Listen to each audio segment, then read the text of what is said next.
আজ তোমাদের সাথে এই নেলস এর স্টোরিটা শেয়ার করব। ক্লায়েন্ট আজকে এসেছিল এটাকে রিফিলিং করাতে 1 মাস পর। আর এই ক্লায়েন্টের হাতে কিন্তু ছিল এক হাতে এক্সটেনশন নেলস আর এক হাতে কিন্তু তার নিজের নেলস। আজকে এটাকে রিফিলিং করা হচ্ছে, সমস্ত প্রোডাক্ট গুলো আগে আমি রিমুভ করে নিচ্ছিলাম। আর আফটার রিফিলিং কেমন লুক আসে চলো দেখা যাক। ফার্স্টেই আমি ভালো করে কিউটিক্যাল পুশ ব্যাক করে নিচ্ছিলাম, সেটা তোমরা কিউটিক্যাল পুশার দিয়েও করতে পারো কিংবা সেটা তোমরা ড্রিল দিয়েও করতে পারো। আর তারপরে আমি এখানে কিউটিক্যাল কাট করে নিচ্ছিলাম। ঠিক এই প্রসেসে কিউটিক্যাল কাট করতে আমার ভীষণ স্যাটিসফাইং লাগে। তো আমি কিউটিক্যাল ভালো করে কাট করে নিচ্ছিলাম। আর এগুলো কিন্তু অবশ্যই তোমরাও কাজের আগে করে নিও, তাহলে তোমাদের কাজেরও কিন্তু ফিনিশিং খুব ভালো আসবে।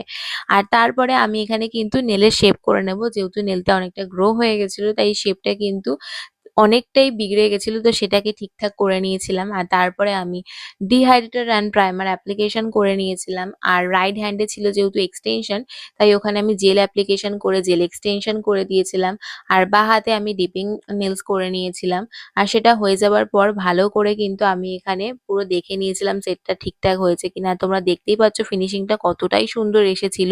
তারপর ক্লায়েন্টের পছন্দ মতো পলিশ আমি এখানে অ্যাপ্লিকেশন করে নিয়েছিলাম। পলিশ অ্যাপ্লিকেশন করার সময় মাথায় রাখতে হবে পলিশ যেন শুধুমাত্রই নেলসে লাগে।